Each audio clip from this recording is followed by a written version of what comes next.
Coming up, President Biden ordered airstrikes in northern Syria after an American contractor was killed in a drone attack.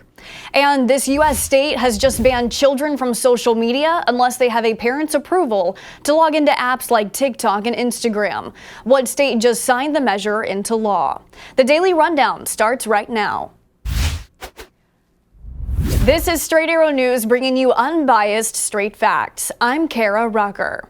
Happening overnight, an Iranian suicide drone has killed an American contractor in northern Syria. And in an act of retaliation, the U.S. unleashed its own airstrikes against Iranian-linked targets.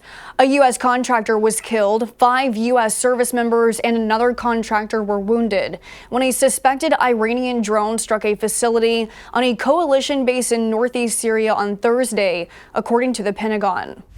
In a statement released by Defense Secretary Lloyd Austin, the U.S. Central Command Forces retaliated with precision airstrikes against facilities in eastern Syria used by groups affiliated with Iran's Revolutionary Guard. The Defense Department said the intelligence community determined the unmanned aerial vehicle was of Iranian origin.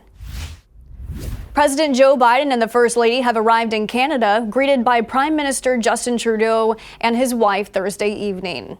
A deal between the U.S. and Canada to turn away asylum seekers is expected to be announced today.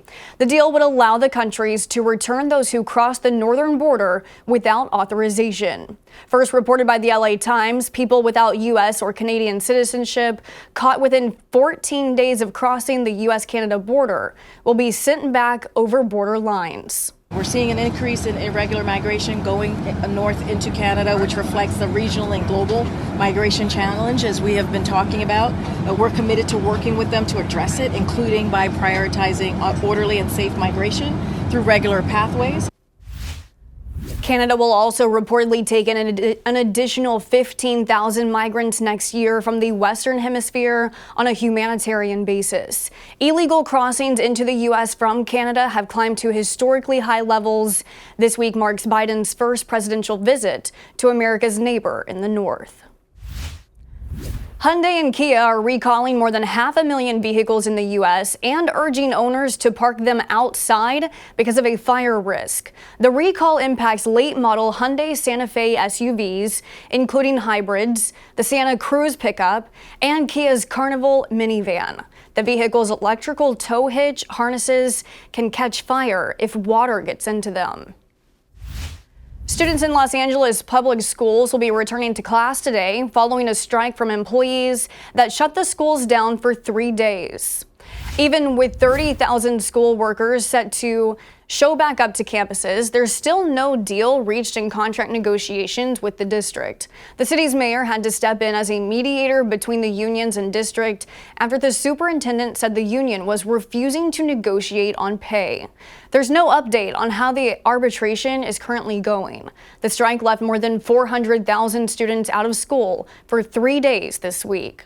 I feel sad that we have to go through this because we're missing our kids, but we're doing this for our kids. We're hoping just to bring awareness and let the superintendent know that we're here to make a difference. If you don't give us what we want, then this is what's going to happen. Now you're going to see how much of a difference we're going to make without us being in our jobs.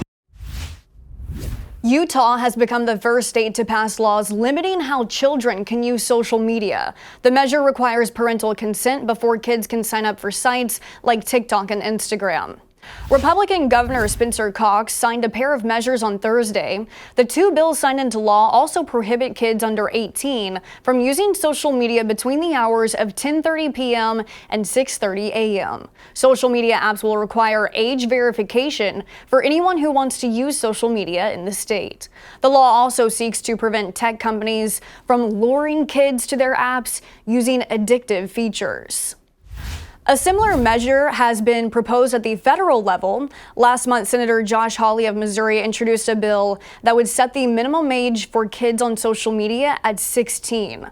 Our Washington correspondent Ray Bogan spoke with Senator Hawley about the proposed legislation, and you can find that interview over on our website, straightarrownews.com.